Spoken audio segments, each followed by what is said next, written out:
Welcome to the Nerd Review. This is the show where we talk about movies, TV shows, video games, books, and comic books. Today you're listening to episode 3, and today's episode is about D&D, Dungeons and Dragons.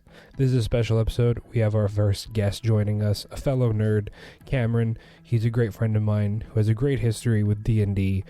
He's the amazing DM, and for those of you who aren't familiar with that, it's Dungeon Master. He leads our D&D games. If you're not familiar with D&D, stay tuned. That's about to change. He leads our games with amazing narrative skills and a background that spans most of his life, having the opportunity to grow up with D&D and get in on the ground floor of such an influential game that is now so popular.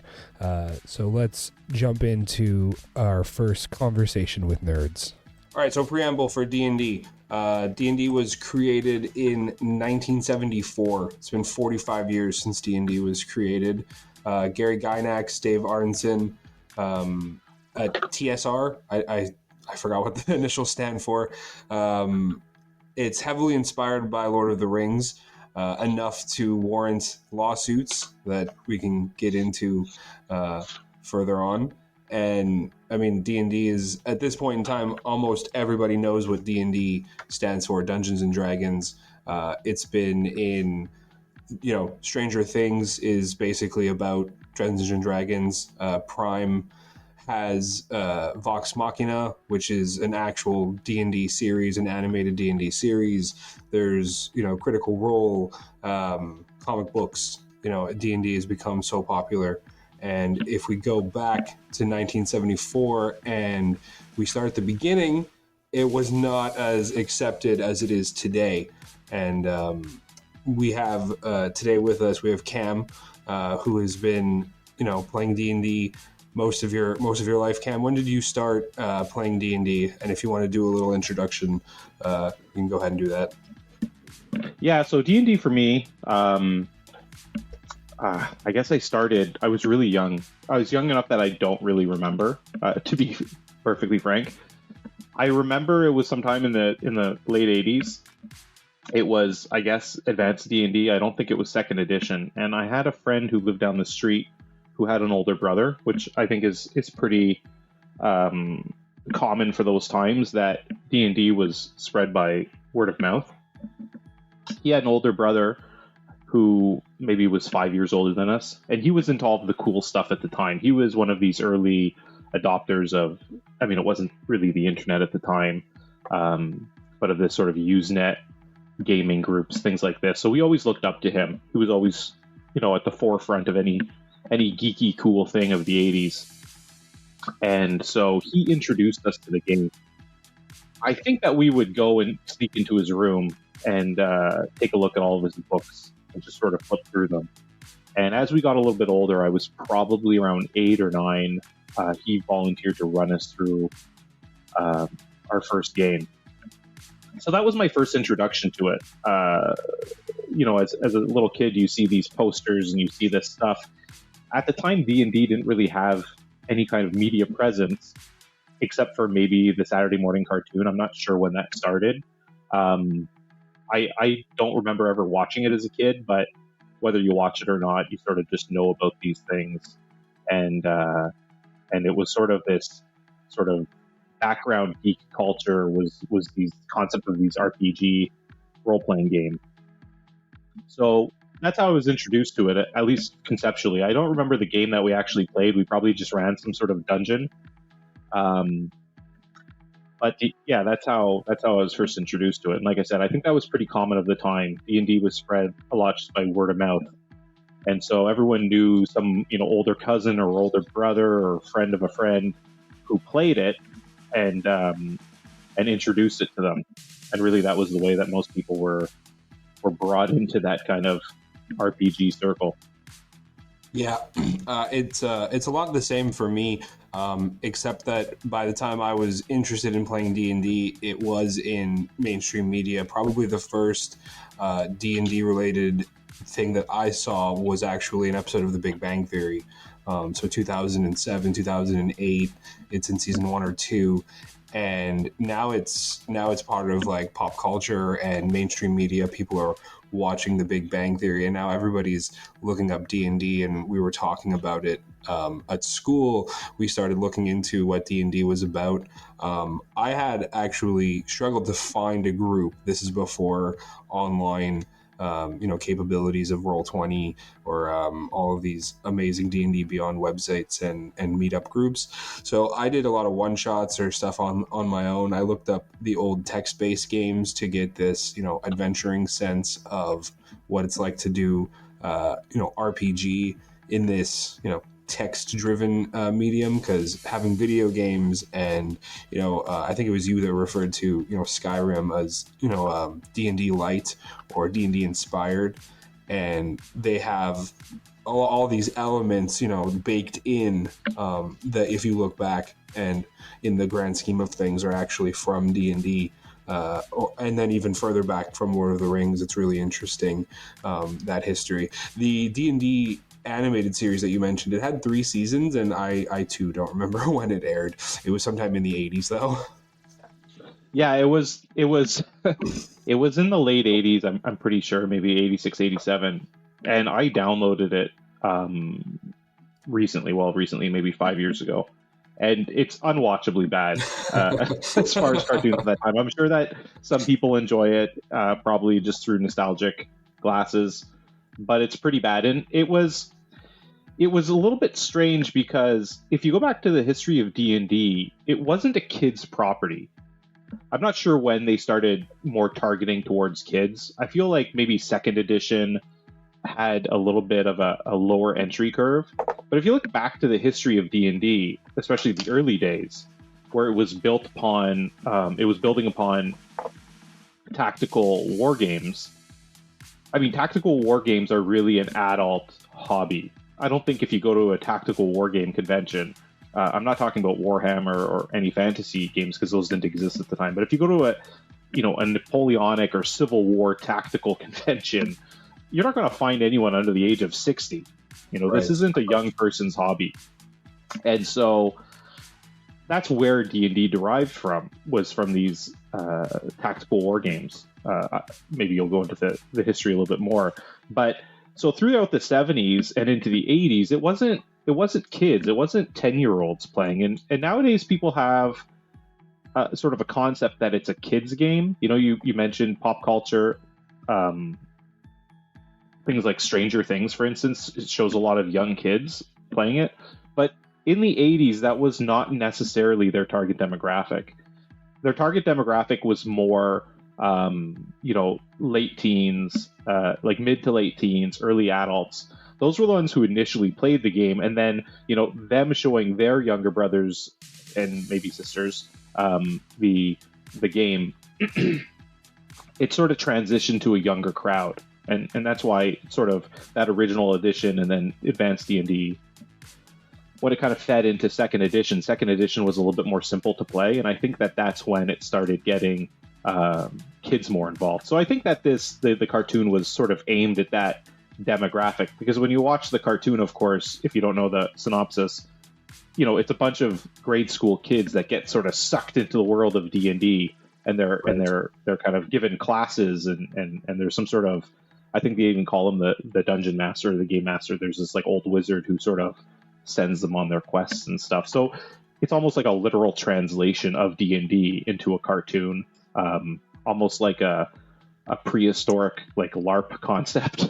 Yeah, and it's funny because before, when you mentioned that synopsis of the animated series, the first thing that popped into my mind was the most recent Jumanji movie.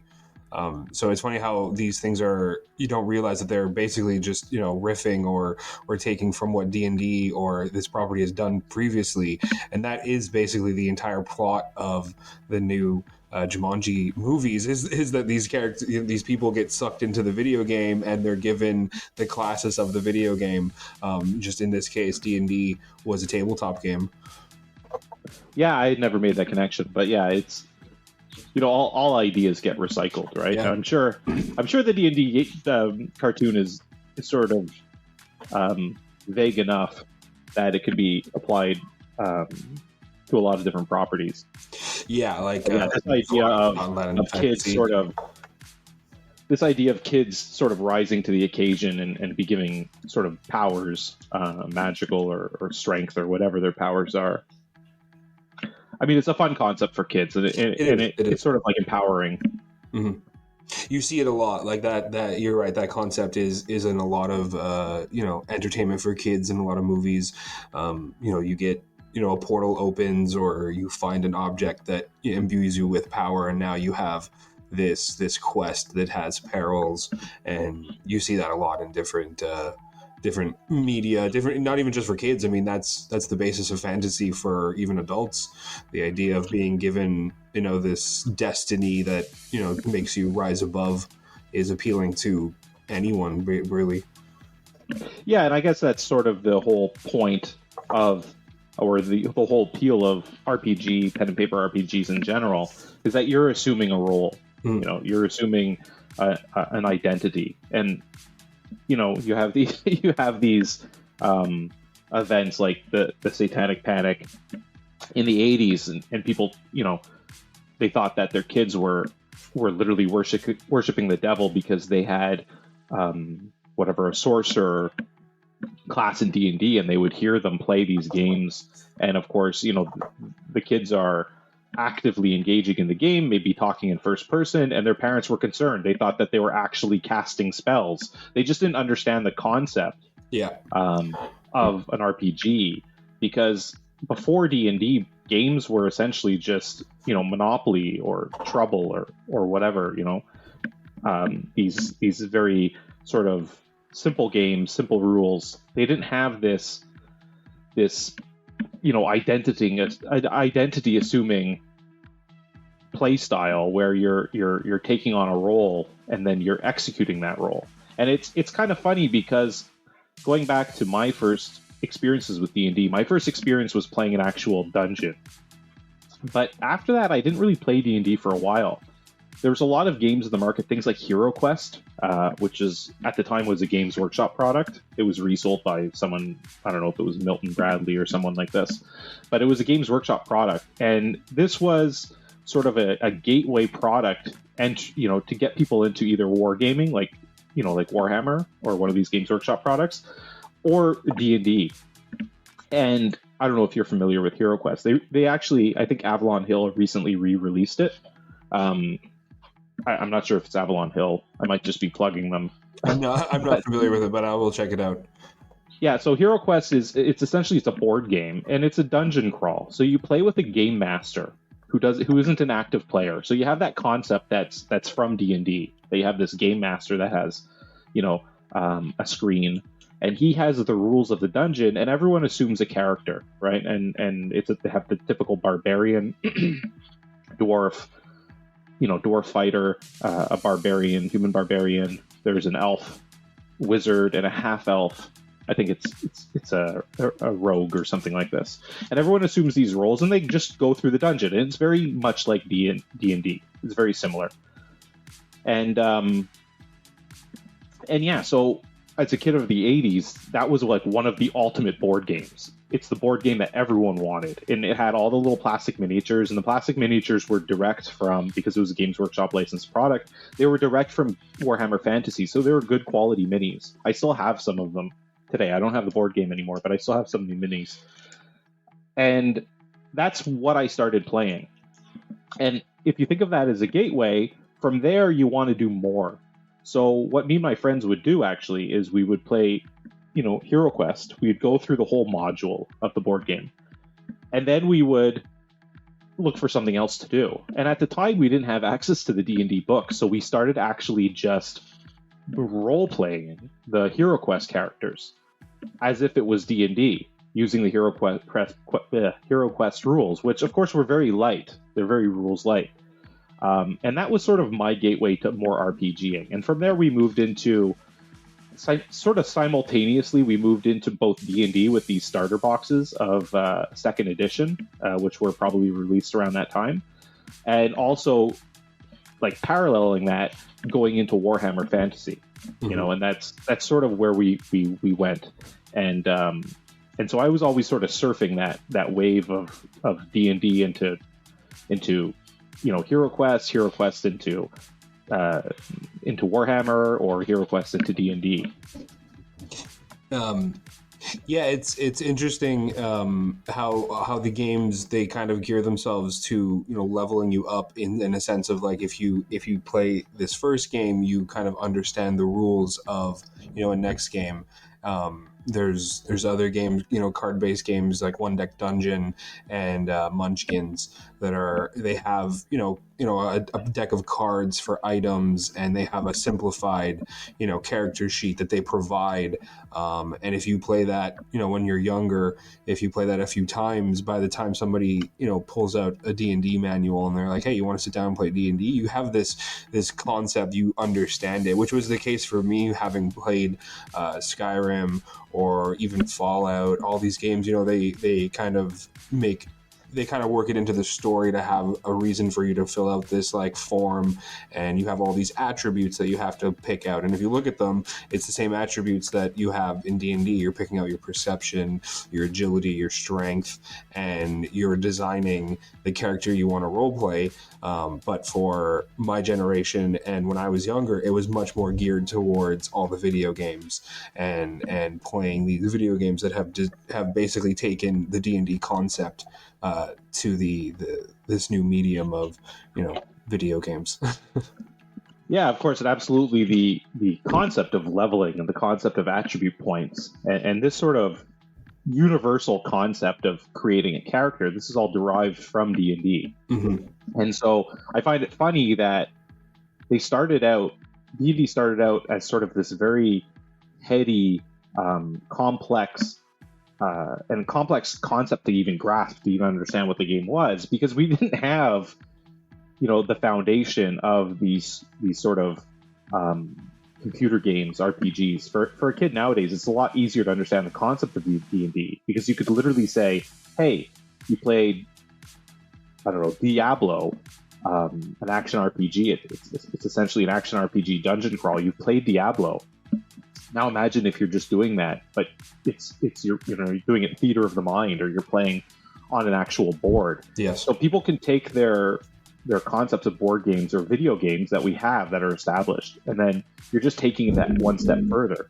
What's interesting is back in the 70s, that didn't exist. None of that existed. So I would love to have heard the initial pitch from, Gary Gygax when he first developed the rules for, even before first edition, when the rules were just a supplement to a game called Chainmail, which was a tactical, like a medieval tactical war game. I would have loved to hear his pitch of what it was, to try to explain the concepts of the game, because it was so alien to them back then. It would have been really interesting.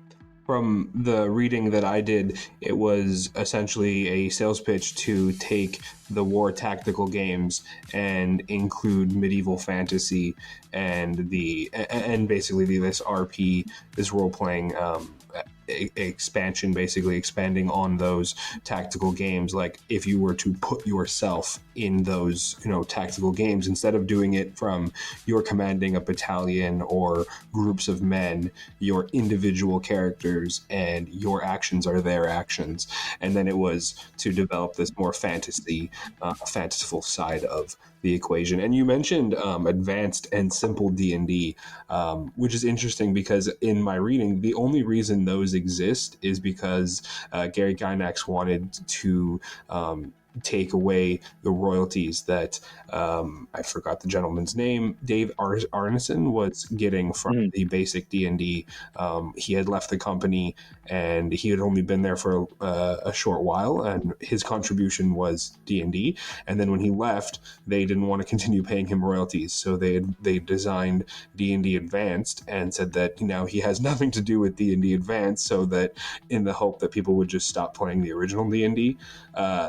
Speaking of lawsuits, there's many involved. When you have a property this big, a lawsuit concluded that D&D Advanced still used D&D as a basis, so that he still gets royalties for both. Yeah. I mean, it's interesting when you look at the sort of the history of it, just because there's a lot of, obviously you have a game that spans, I guess it's almost 50 years now, or it's more than 45. 50 years actually. Yeah, well, the first rules of D&D, like as a supplement to Chainmail, was 1971. Right, you mentioned this chainmail game, yeah. Okay. Yeah. So, I mean, Chainmail, it was just it had no fantastical elements. It was just a medieval war game. Okay. And it's interesting when you look at it. I've read the history before. I have a book. I have it right in front of me. I took it out before we started talking. So it's called Of Dice and Men, written by David M. Ewald, and it's sort of just a history of D&D. And I've read it a couple of times. I don't really remember exactly all the stuff they say about the early days. It's really interesting, so I definitely recommend it. But as you said, they were trying to introduce fantasy elements into this chainmail game. I guess you have a bunch of people at these conventions, and they're essentially sitting around going, hey, we're playing this medieval game. We have knights, we have men-at-arms, we have archers, whatever.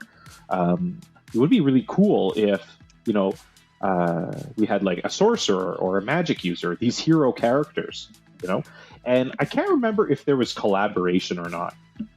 But it's interesting to see that both Warhammer, which is a game that I've played most of my life, as well as D&D, which is also a game I've played most of my life, they both come from this chainmail game, right? They're both derivatives of it, and they were both born of just supplements to that. Whereas, D&D, what they did is they said, hey, it'd be cool if we had these hero magic users or exceptional characters, like an Aragorn from Lord of the Rings or a Gandalf. But instead of just putting them in an army, they were like, we'll just play as these heroes. And essentially they just took the rules for combat and other mechanisms of chainmail, and instead of each person controlling an army with a hero character, it was just, you're just controlling that hero, and at first you were just fighting the other sort of mobs from that chainmail game. So you were a hero character, not fighting other fantastical creatures. You were just sort of fighting, men-at-arms or whatever.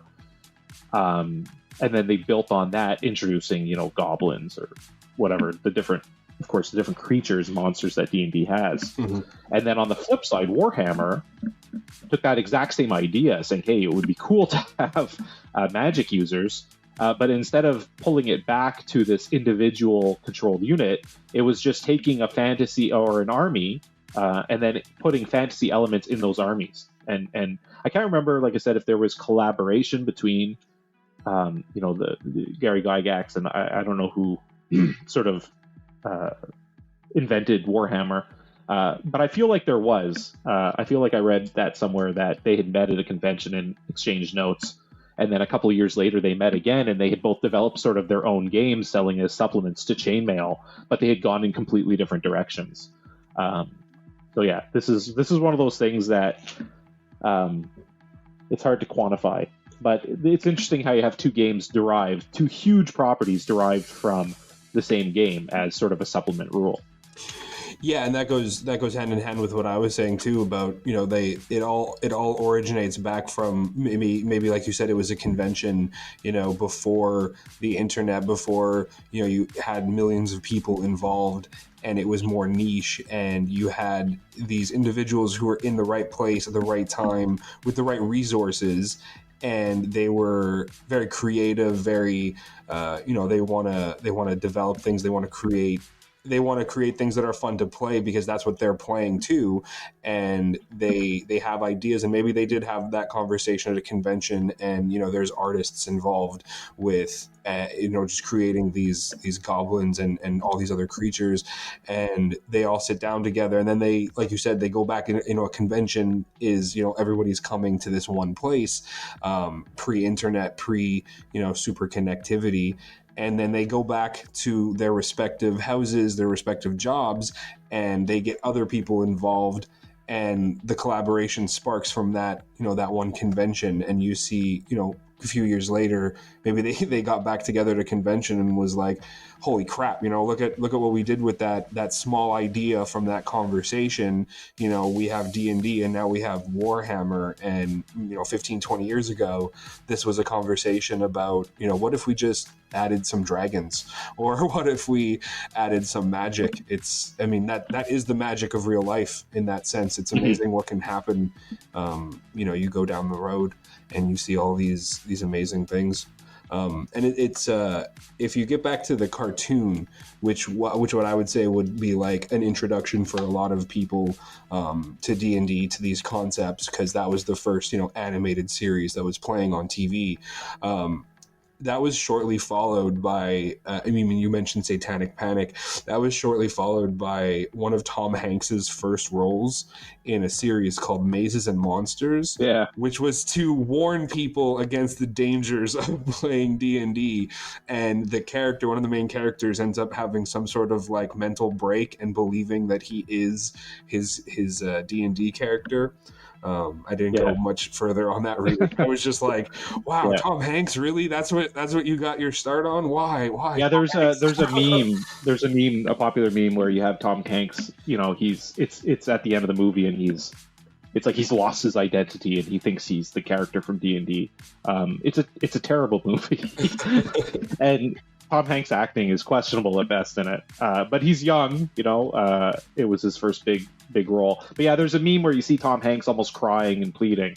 So that's where that image is from. Yeah, that's cool. It's from the end of that movie. But yeah, that movie predates the cartoon. I just googled it. The cartoon was earlier than I thought. The cartoon was 83, and the movie was 82. I thought the cartoon was a little bit later. So yeah, and that movie, that was sort of the depths of Satanic Panic. That was sort of coinciding with not to be political, but in the US you had the conservative movement surrounding Ronald Reagan's election, and of course Nancy Reagan. She had this big sort of kids first policy that she was pushing, which isn't a bad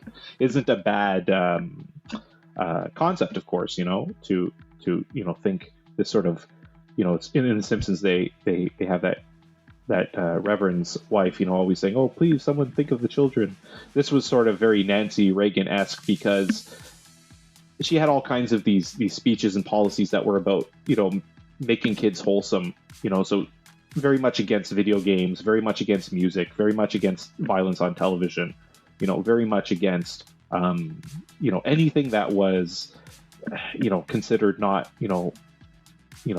American apple pie traditional values. And so, yeah, of course, D&D, having all of its sort of occult content, was very much targeted by that sort of bandwagon movement in the early 80s. Yeah, and that blows up and it culminates in a pair of teen suicides, unfortunately, around that time. And their parents, when they, go into their rooms and start looking into their lives, they're both very avid D&D players, and they join forces with the local church, and they actually head up one of the first like anti-D&D groups, which they didn't really go very far on the acronym. It's called BAD, which literally stood for Bothered by D&D. And they took up their own campaign, if you will, against D&D. I have here in my notes written, "They failed, D&D rules, woot woot." But it's unfortunate that, yes, these two teenagers did take their lives, and you can understand that there's a reaction there, but obviously it's a misguided one. And with the assistance of the church and their reach, they obviously have some influence, which is results of Mazes and Monsters, and a lot of people remember Satanic Panic, and even in the States there's no conclusive proof of Satanic Panic or any like actual crimes committed in the name of Satan, let alone D&D. And it's also something that happened that, like, people say history repeats itself, because in my former episode on Scooby-Doo, this happened in the 60s before D&D even existed. It was after the Kennedy assassinations, not just JFK, but RFJ. One of his brothers was a senator. Yeah, Robert. Yes, exactly, Robert. And he was, again, very much like Nancy Reagan, very outspoken on the programming for television at the time. And they took aim, they took aim at like the action adventures of Superman. It was, at the time, it was all... Any fantastical elements was sort of targeted. It was always, in their framing devices, it was violence. And they, at the time, they're reacting to assassinations. And the way they put it then was, you put kids in front of the TV and they watch this fantasy violence and they're going to grow up to commit violence. And so in the case of D&D, it was, you allow these teenagers to play D&D and they're going to commit suicide. So it's all, history repeats itself, and it's all, some tragic action results in some moral panic is what they refer to it as now. That's what Satanic Panic was. Yeah, and D&D as a game and as a concept, I'm not going to get into the history of why, teens and Gen Xers specifically felt disenfranchised, because this was a whole result of recessions in the 80s and 70s, and sort of especially in the United States, we're Canadian, so it was a little bit different for us. We didn't really have this kind of the same kind of issues the U.S. had, but especially after the war in Vietnam and sort of trouble they had in the 1970s, the U.S. had sort of this collective depressive state where the whole country kind of collectively felt almost like ashamed, Mm-hmm. And there's all kinds of events that led to this, and you can see it in the music and you can see it in their movies, their cultures, everything that was very dark and kind of bleak.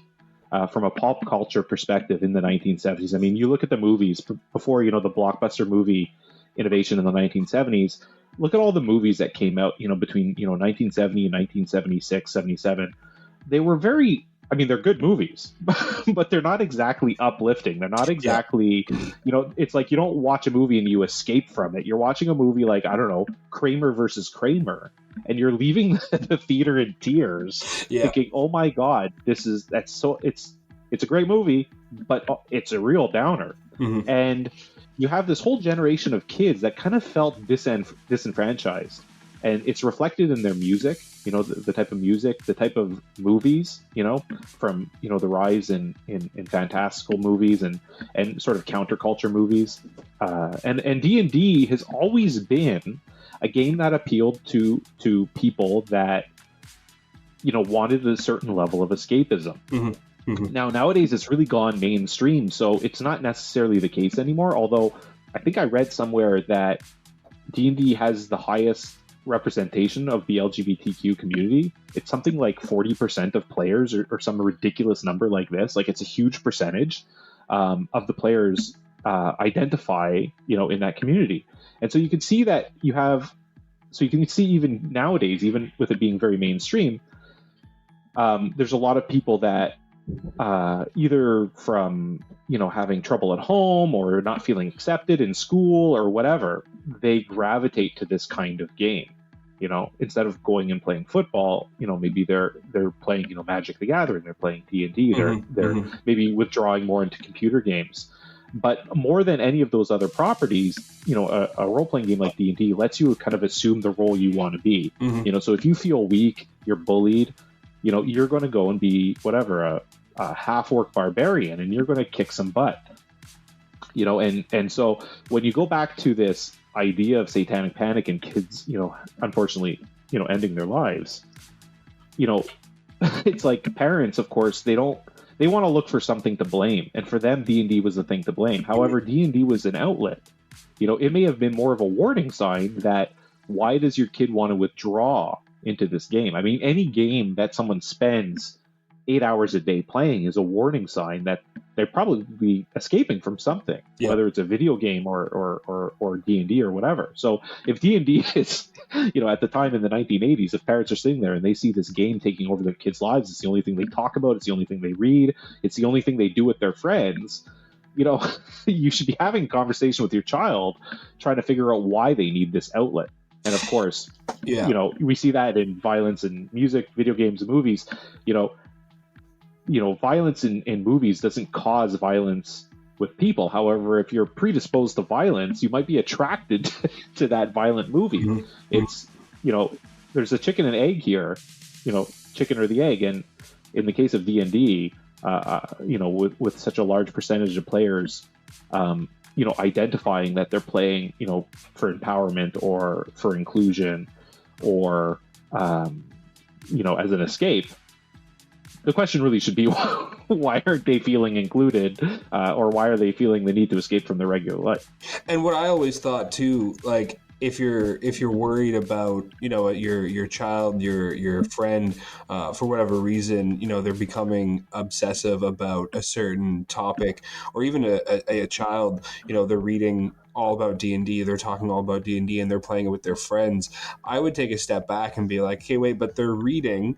They're being social and they're super excited about something to the point where they're doing like extra, basically homework on this topic. I always never understood why they wouldn't try to focus that and funnel it into a more broader focus, instead of being so negative about just the topic matter. Now, and on the opposite side of that, when you're dealing with such heavy topics as people ending their lives, if that's what I always thought D&D was kind of the ultimate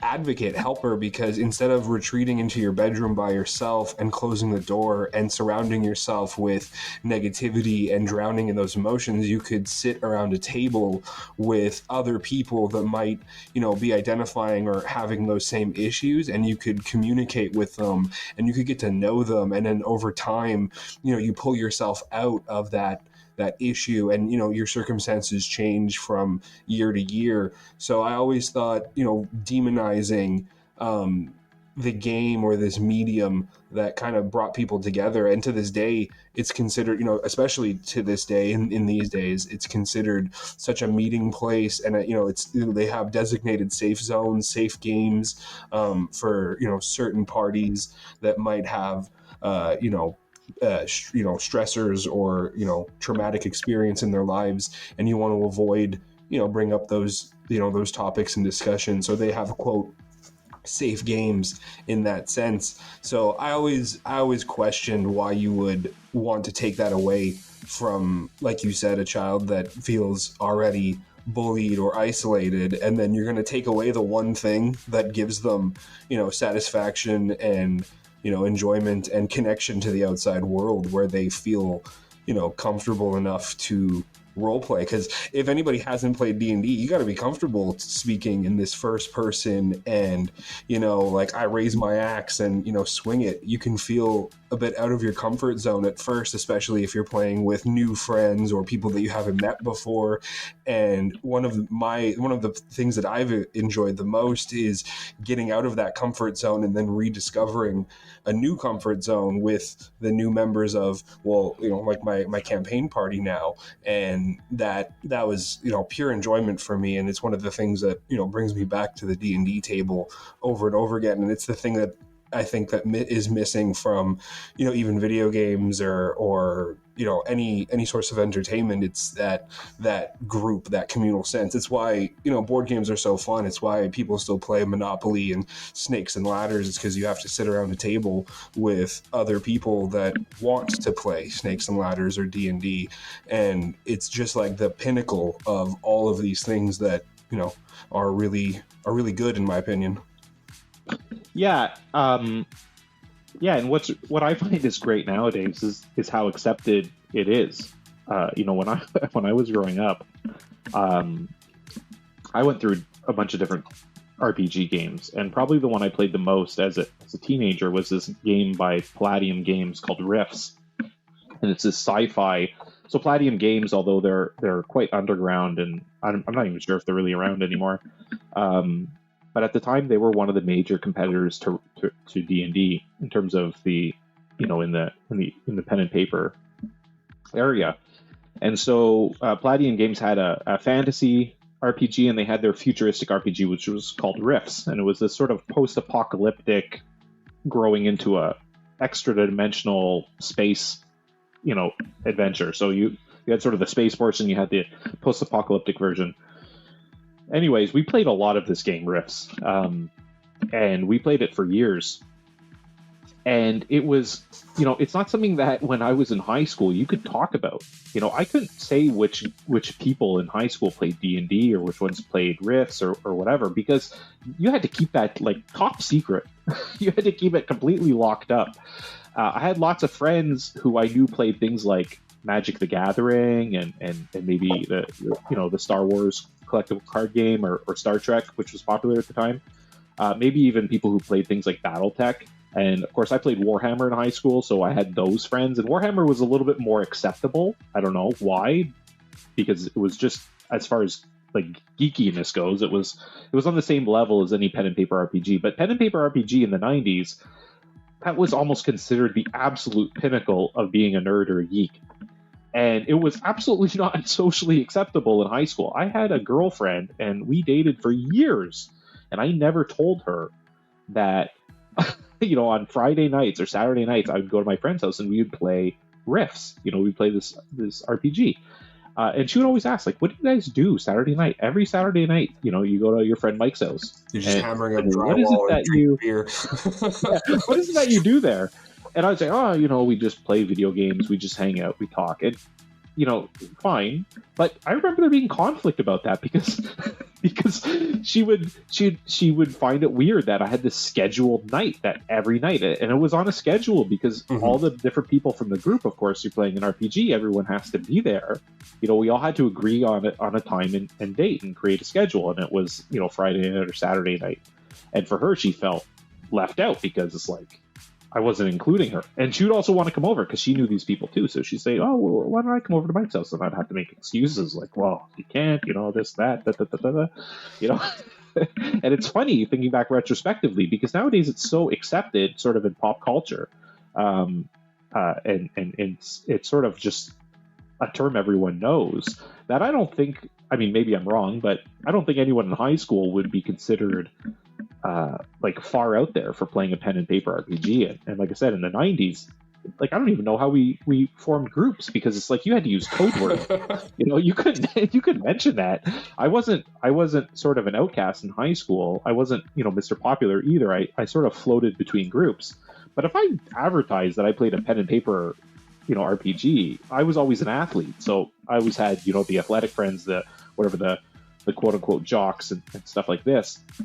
And then I also floated into that more geeky side, playing things like Magic the Gathering and Warhammer. And even if I wasn't actively playing, I would go and hang out with those people, at lunchtime. That's usually where I spent my time with the groups of people playing these types of games. And I wouldn't necessarily actively play, but I would watch and, converse with them.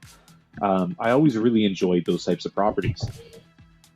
But I couldn't then turn around and go to my soccer friends and say, "Hey, by the way, Yeah, sorry.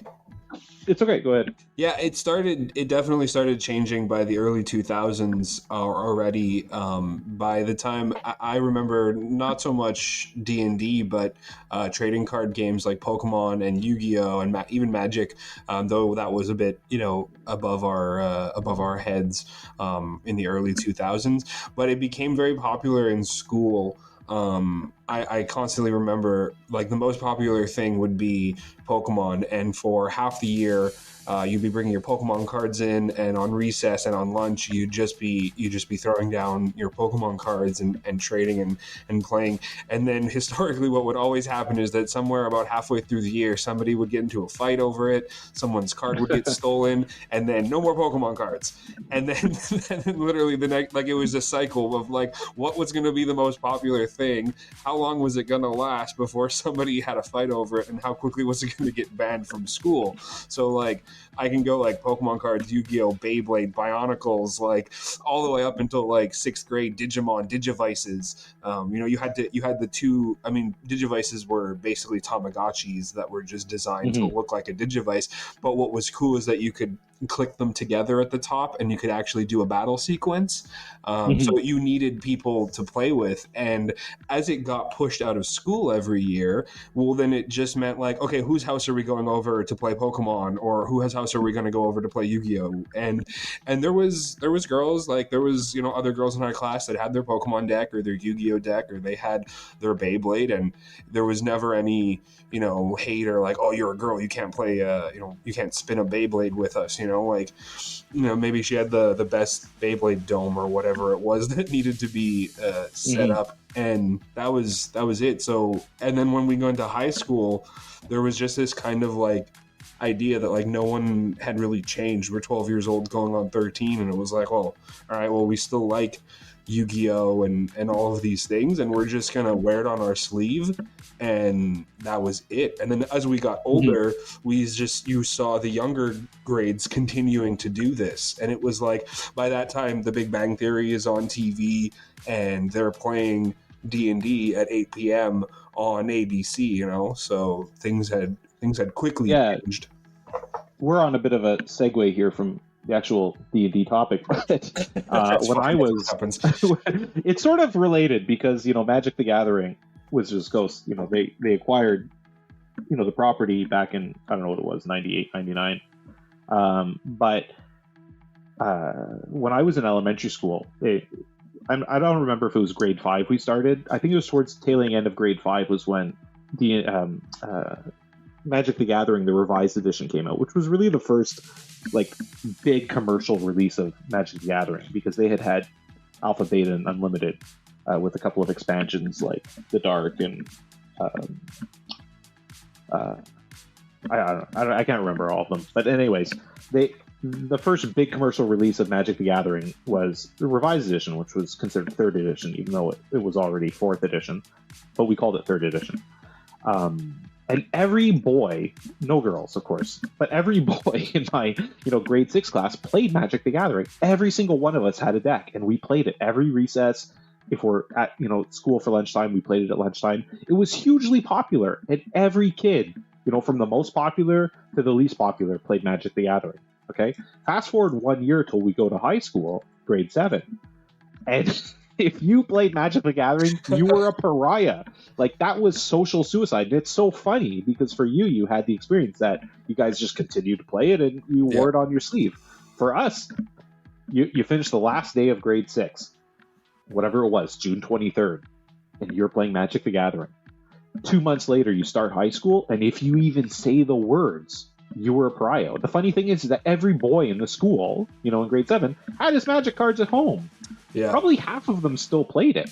You know, this was a case of everyone's still doing it, but no one talks about it. And then how do you make the connections, you know, those friendships? It's like I said, it's almost like you had to use secret words, secret codes. My best friend, one of my best friends, well, it's funny. It's a funny story, actually. I had this friend, his name's Elias, and we met in grade 7.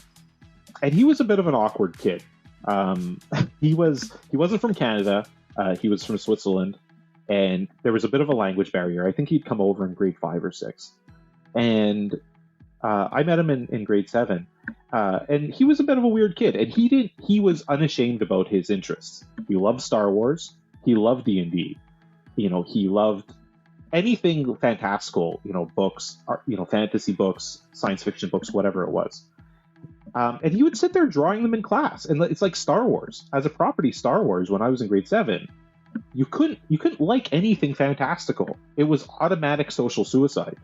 And I remember I got, you know, through whatever sort of luck of the draw, I got sat beside him, and I was like, oh great, this weird guy, you know, with his like wolf sweatshirts and his long hair, you know, he looked like a 1980s rocker, and that was not cool in whatever it was, 1995. And I sat beside him, and he was drawing these Star Wars pictures, and I would doodle Star Wars pictures too. So I was doodling, and he looked over and he asked me, "Oh, you like Star Wars?" And I'm doing like an Elias accent here, and I looked at him, and of course, being defensive, I was like, "Yeah." You know, and then he was like, "Oh, He's like, that's cool. And then we were just best friends. Like that was it. It was Yeah. like he had latched himself onto me. Now we were just friends because we shared this common interest. And my other friend Mike, who Elias introduced us, it's the exact same circumstance. Mike was reading a book in a hallway in high school, and Elias approached him, and that book was Star Wars. And Elias said, "Oh, what are you reading? You like Star Wars?" And Mike, being defensive, of course, because people would give you a crap for liking something like Star Wars, he defensively said, "Yeah, what's it to you?" or something similar. And Elias said, "Oh no, I like it too." And bam, friends. And so that's sort of how you had to make these connections. You wanted to play a game of D&D in high school. Oh my God, you would have to spy on people to try and figure it out because no one was advertising that, Yeah, So- it's so different by just maybe not like 10 years of a span, because I think back to the hallways of school, and they're just dotted with kids sitting at their lockers in semicircles, and they're doing whatever have you, Magic the Gathering.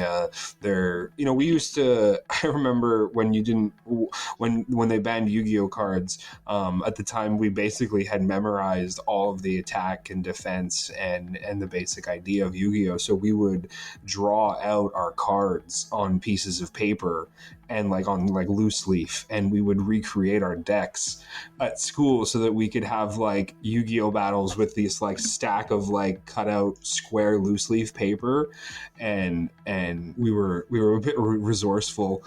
And it was just for me, those are great memories. It's unfortunate. It seems like you did well. You were able to find friends, but I think in the grand scheme of things, it's unfortunate if there is the fourth individual that maybe didn't see you guys doodling Star Wars, who had to go and struggle. So it's very nice and encouraging to see how big it's become. And if that's the Marvel effect, the Disney effect, the I don't know, the internet, or just maybe it's people my age and in between, and even your age, who just decided that it's time to stop hiding away in the back rooms of stores and basements and just kind of embrace it and let the world kind of deal with it. And I think we won in that regard, because we've taken back the hallways, and they televise video games on ESPN nowadays. You have esports, and people used to say oh, you're going to play video games, you're not going to go anywhere in life. And now you could pull in a living salary on Twitch. You can even do that playing D&D. Look at the guys at Critical Role, and I'm blanking on one of them. It's the Adventure something. I have it right behind me.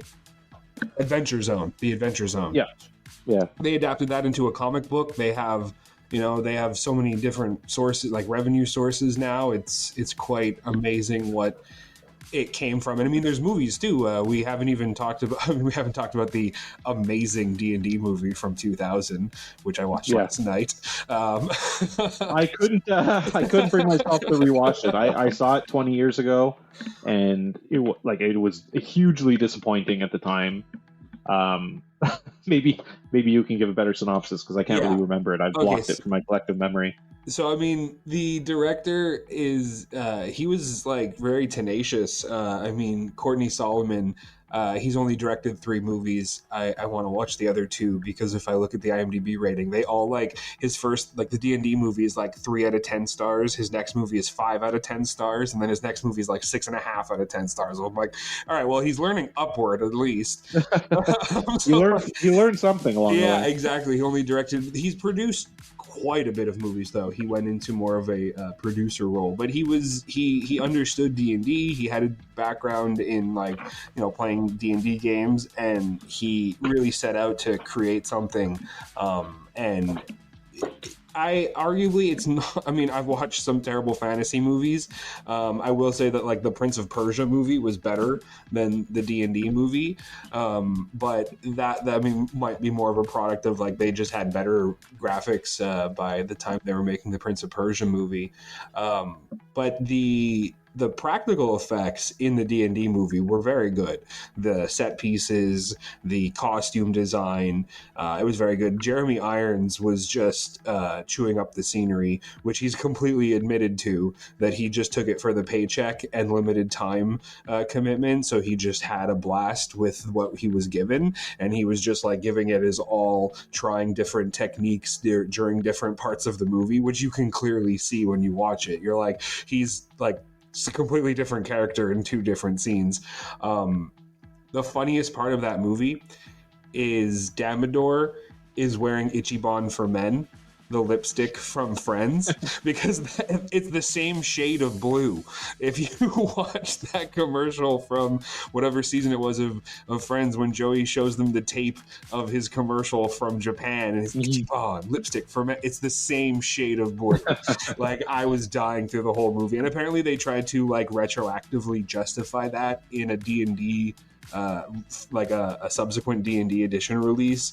They introduced blue lips from a type of like drug addiction, and people say that was them trying to like retroactively justify this guy's appearance in the movie. Yeah, it was a huge flop, that movie. And I mean, you can do a whole episode on its production and what went wrong where. But yeah, it was a mess.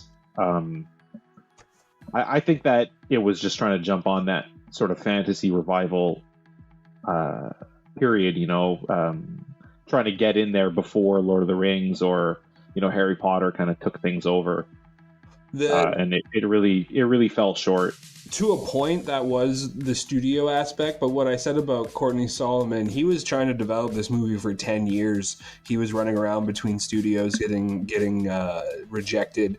I forget the gentleman's name, but he donated $30 million to the production, and it became like the most expensive independent film until they got their New Line Cinema funding.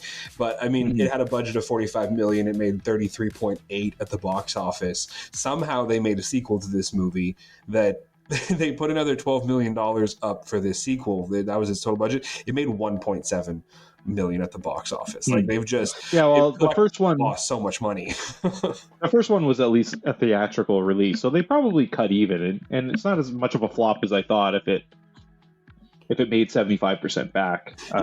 Yeah. When you think of that's not a decent stuff too. Yeah, that's not a backbreaking failure, but yeah, it was not received well. And it kind of reminds me a little bit of the late 90s, early 2000s was sort of the try-hard period for a lot of properties. They were trying to push boundaries. They were trying to make things cool, air quotations, cool, and trying to appeal to, different demographics.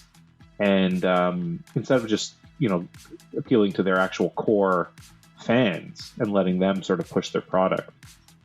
So. And it was I don't know if it's lack of experience with adapting these fantasy properties, but it was this age-old question of like, how do you introduce people to the D&D world who don't understand D&D, but then at the same time respect the fans?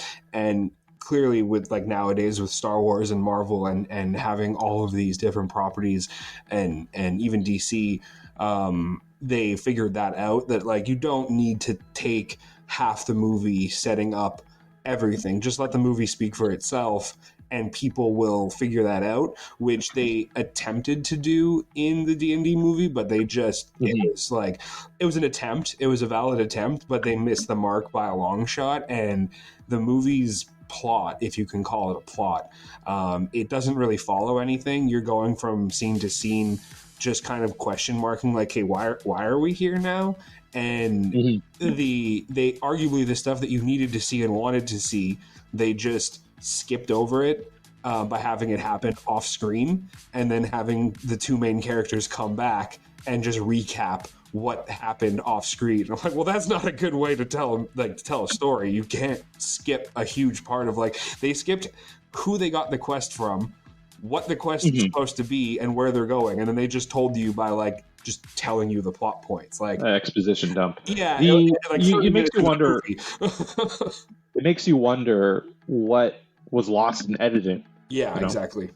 I'm sure that probably the writers had written something. Maybe it got shot, maybe it didn't get shot, but it definitely didn't make it to the final version. Yeah, but as a property, and I'll wait to see the new D&D movie. I'll reserve my judgment for when it comes out. I won't get too excited about it because I've just been burned too many times by properties. But the problem with D&D, it reminds me of the Final Fantasy movie, the one from, I don't know, 2001 or whatever it was, Spirits Within. And, people's biggest complaint about that movie is it has nothing to do with Final Fantasy. But what is Final Fantasy? What is D&D? It's not, there's no story to D&D. At most you have a collection of different campaign settings, with their sort of different history. But there's no narrative to D&D. Mm-hmm. There's no set story. You can carve out from all the different campaign books and all this. You can carve out, I guess, adventures and sort of a collective story of, Faerun or Greyhawk or Ravenloft or whatever your campaign setting is. The official ones. But those don't represent an actual story. Like Lord of the Rings has a story. It's a book, and Mm-hmm. that book has all of the things necessary to craft a story, an antagonist, a protagonist, you have supporting characters, you have locations, all this. Whereas D&D is just a blank canvas. So when you say you're making a D&D movie, just like when you say you're making a Final Fantasy movie, there's no Final Fantasy, the games are disjointed. They have nothing to do with each other. So if you say you're making a movie, okay, well, specifically what is that movie going to be about? If you're making D&D movie, specifically what is the setting? Mm-hmm. Is it Dragonlance? Is it Greyhawk? Is it Forgotten Realms? What is it? Who knows? And on top of that, all of those campaign settings have their own lore, and monsters are even different, right, in those campaign settings. Nowadays, 5th edition, although they've released a little bit of supplementary books in different campaign settings, it's specifically Forgotten Realms. And so when you buy the Monsters book for D&D 5th edition, it's Monsters book for Forgotten Realms, and the monster descriptions and all this is for that campaign setting. If you had a specifically Greyhawk Monsters book, Greyhawk being the campaign setting for the original D&D, the monsters are different. They have different, for the most part they're the same, but their history is different. How they act is different. Their affiliations are different, things like this. So, it makes it really hard to make a Dungeons and Dragons movie, because essentially you're just making a generic fantasy movie, and everything goes because D&D is a blank canvas. I mean, they had the same problem. You mentioned the Final Fantasy movie. That made me think of the World of Warcraft movie that they attempted to make. It basically follows the same pitfalls. I have optimism for the new D&D movie based on what Amazon Prime was able to develop with Vox Machina, and I think people have kind of figured it out. Like I said, with the Adventure Zone, the graphic novel that I have over my shoulder, they've kind of figured out that the best D&D story is like kind of a D&D story that has been played. The Adventure Zone, they adapted an actual campaign into this graphic novel. Somebody sat down, listened to their recording of their campaign, and then depicted it. Which is very much the feeling you get from the animated series Vox Machina. And they introduce all these very good D&D characters, and they feel as if they're being played. Some of them are stupid. They act, very according to their roles. And if that's an example of what people have learned about D&D, then I'm hopeful that from the trailer, and I mean, it's a good cast, that they've kind of picked up on that, and they've figured out that, like, okay, so it needs to be like a fleshed out story that makes sense in this D&D world, and then hopefully the world design is something recognizable to fans. That's my hope. You have those. I mean, even in the trailer, I had that moment because we haven't even talked about our D&D campaigns. I'm not sure if we'll have time to talk about our D&D campaigns, but Cam is actually the DM for my current D&D group, and in our previous campaign, we faced off against an owlbear. And in the trailer for the new movie with Chris Pine, they're like, "What is that?" And he's like, "It's an owl bear." And I'm just pointing at the screen. It's that meme from with Leonardo DiCaprio, and I'm like, I know what that is. I've faced off against an owl bear, and I mean, I get that reference. Let's face it. It's 2022. This owl bear looks absolutely amazing. So I have hope in my heart that we're gonna actually get something that's like you're gonna walk out of it and it's gonna be like, damn, that was a good D&D movie. At the worst, it'll be like, damn, that was a decent D&D movie that's been better than any of the other ones. Yeah, you have to assume. I think their biggest challenge in representing D&D in media is that there's so many directions you can go, and you want to sort of stick to a narrative. You know, if you're having a, you know, sort of a classic high fantasy D&D game, or movie or media or whatever it is you're doing, you want to kind of stick to a consistent narrative. You know, if you're out in the woods and you're traveling cross country, you're going into dungeons, you have to kind of have monsters that make sense. And my only concern with the D&D movie is that they're going to throw too much at the screen, because it doesn't make sense to have an encounter with an owl bear and then the next encounter, you know, your characters are facing is something more, you know, ethereal, like, I don't know, a banshee, and then after that you're going to you know, these sort of you know, dark enemies, things like a mind flayer or something like this, which becomes a little bit more horror. You know, stick to a type of fantasy and just sort of ride that out. Don't just throw sort of random stuff. You know, if you have an overarching villain, something that's recognizable, you know, a really big threat, something like, you know, to name drop something like Vecna, for instance, which is this classic D&D villain that's been around since first edition. You know, and of course, you know, like, I don't even know if most people know what Vecna is. They just remember it from Stranger Things, you know. But yeah, these sort of elder gods or these master enemies. I can't remember all their names, but yeah. And what's interesting too is that the concept in Stranger Things is that these bad guys aren't technically Vecna.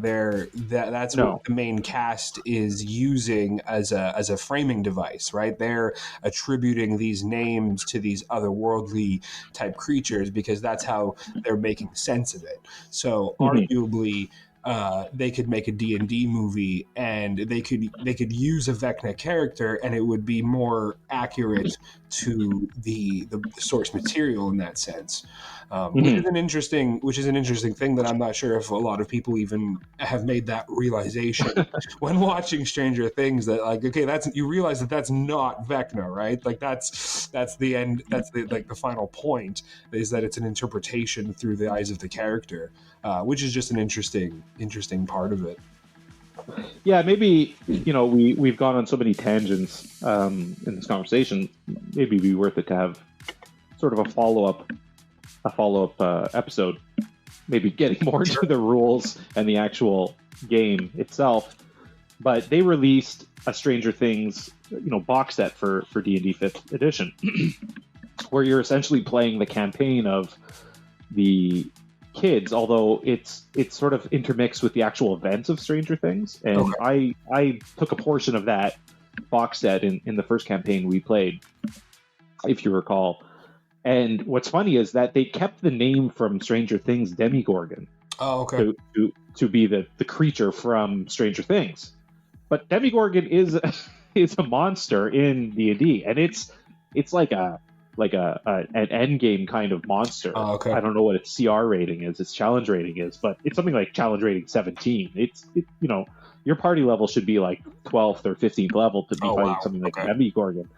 So as a starter campaign to D&D, your first, second, third level playing this adventure, right? This published adventure, right. And they have Demogorgon, but they're meaning it to mean the monster from Stranger Things, right? So there's like an CR rating of 2 or 3.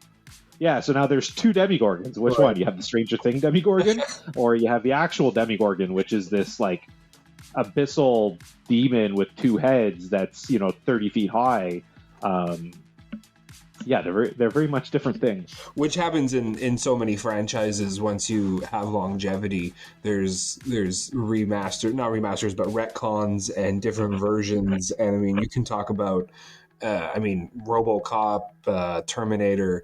There's always going to be like, well, which version are you talking about? Because there's clearly differences in both. You have to be more specific as time goes on.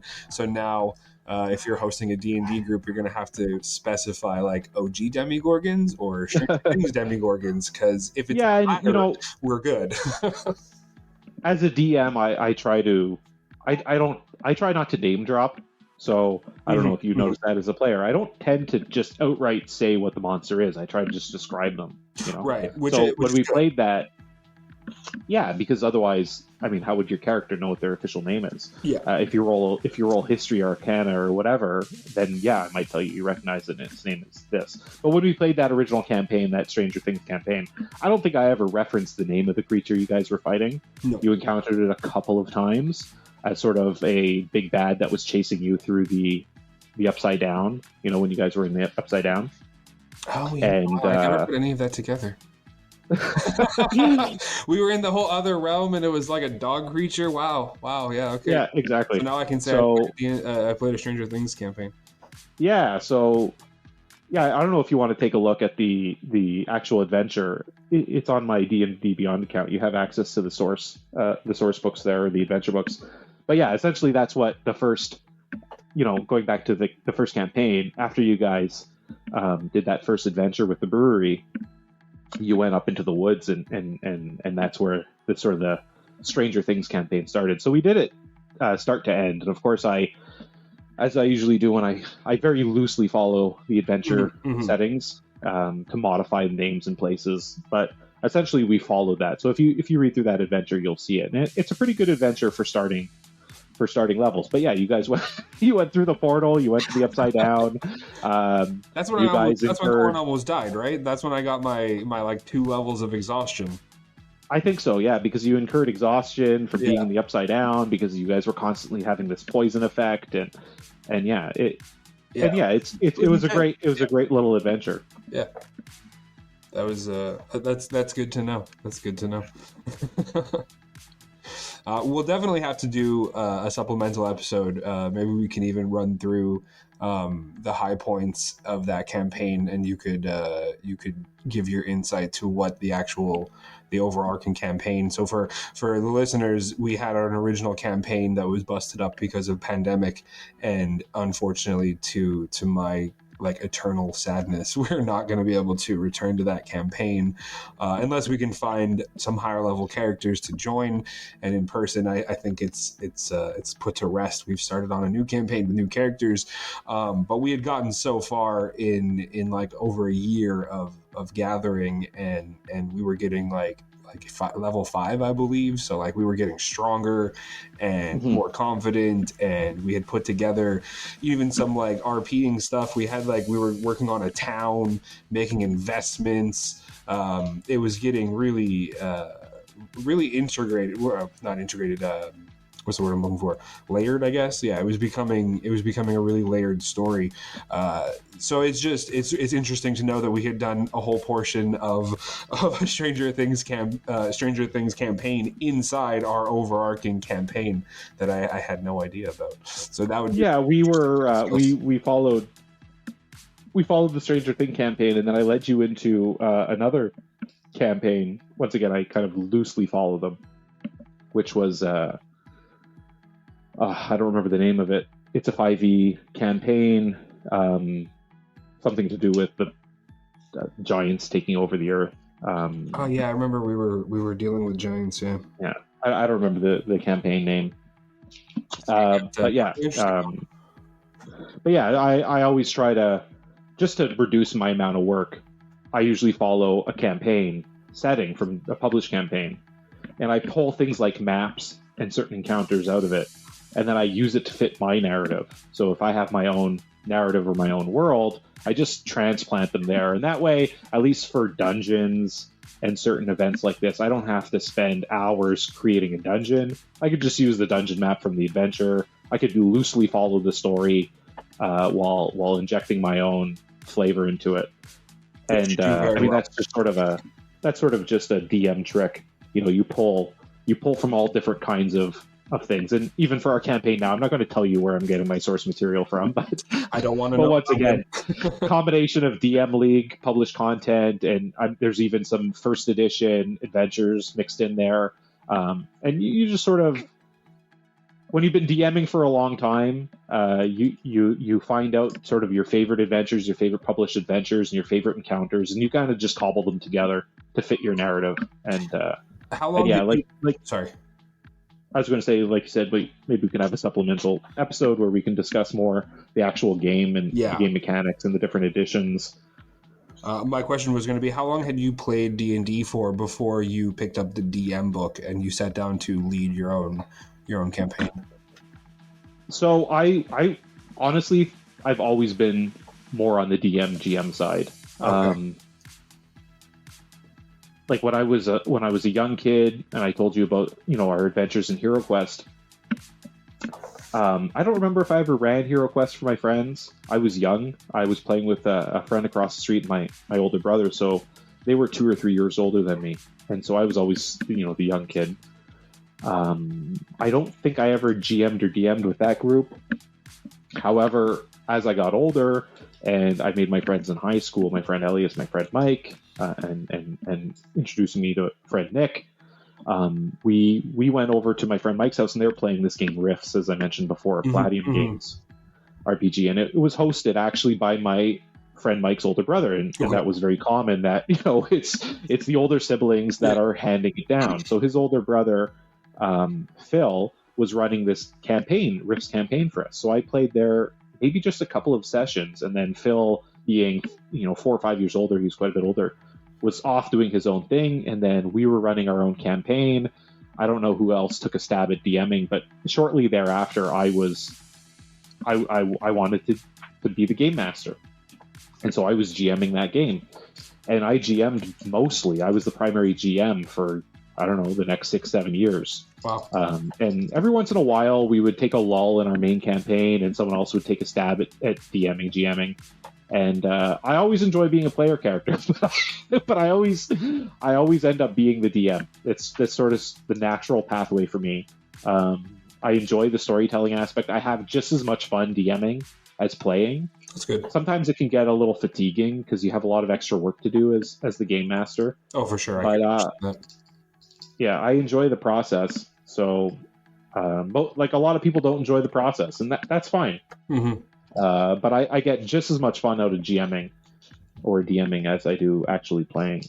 And I mean, this is a question, stab in the dark. Technically, the DM could play a character if you wanted to introduce like an overarching bad guy.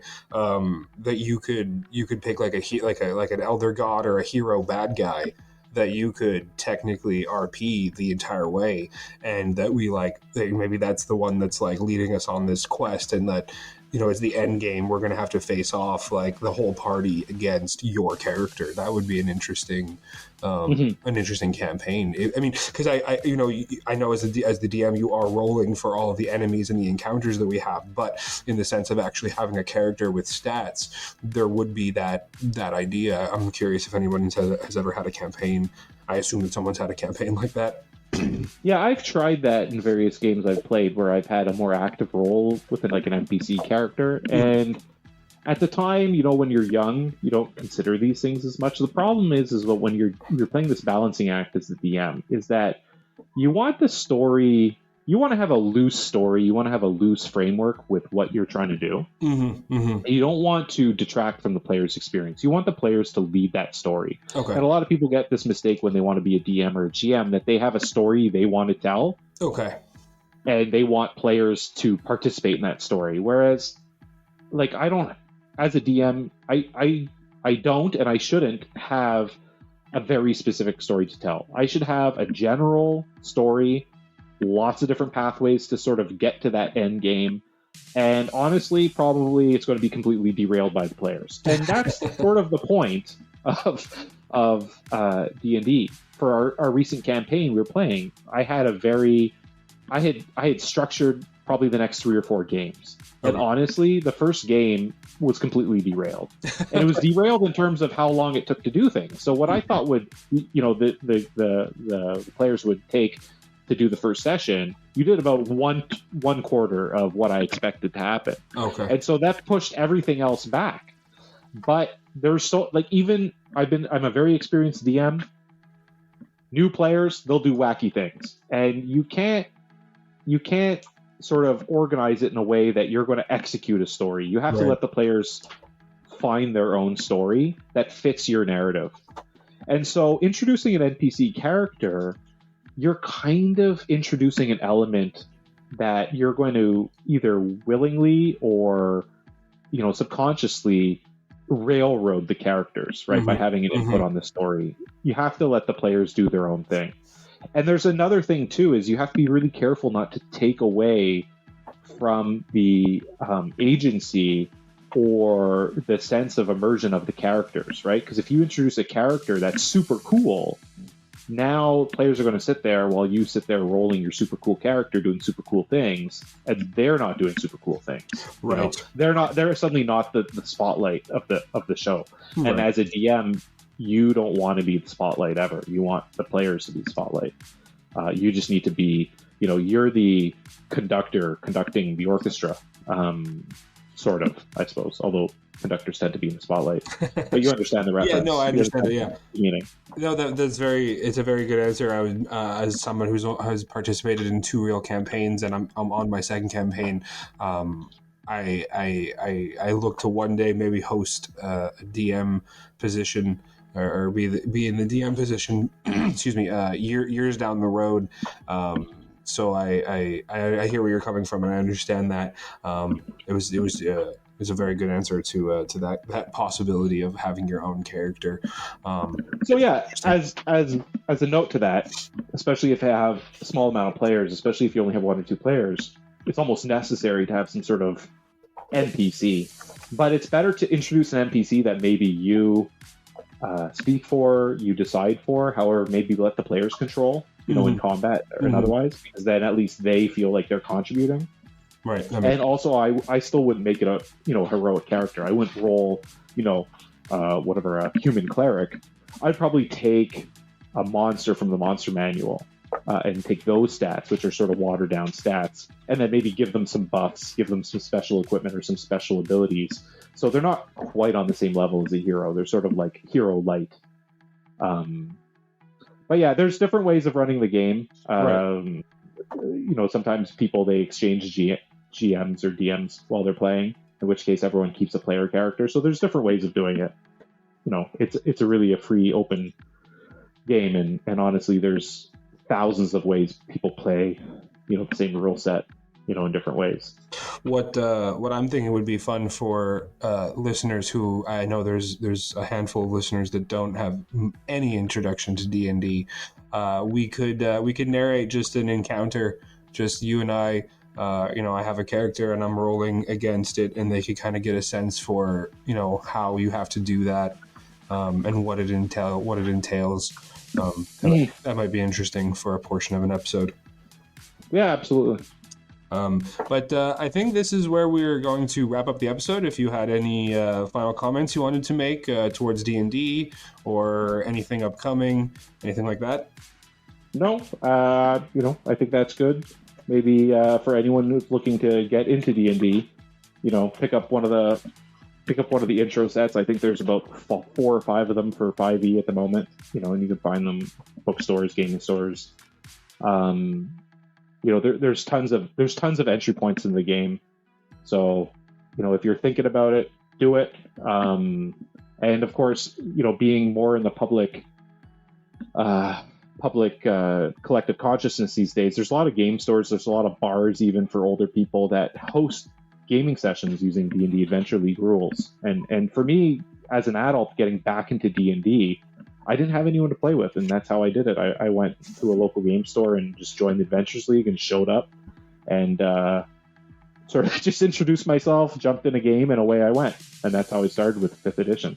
I hadn't played in maybe 10 years, and to me that's a great entry point. If you have access to a a local game store, they likely have Adventures League going, and they're always looking for players. If anyone's looking for just a starting point, Ted's Hobby Shop sells a good selection of D&D stuff. They do host some things. I'm not sure what they're hosting right now, but it's a great little store in Point Claire. If you're local, you can check that out. And obviously, just jump on Google. Just look up your local areas, your library, pub, like Cam said, pubs, anywhere. They're always advertising. Almost every group is always looking for players, or there's a new group looking to start. And with the movies coming out, I assume that it's just going to get bigger. People are going to see the movie. They're going to start talking about it. They're going to want to try it. So there's going to be groups popping up everywhere. Meetup is a great one. If you haven't checked it out, check out Meetup. If you're looking for a DM, if you're looking for a D&D group, you can drop me a line on the Nerd Review. I'm on Twitter, the TikTok. You can find me on Discord, the website, thenerdreview.ca. If you drop me a comment or send me an email, maybe I have time to join a second campaign online. We never know. But with that will end this conversation with nerds, and I'm going to stop the recording here. So this is the Nerd and Cam signing off.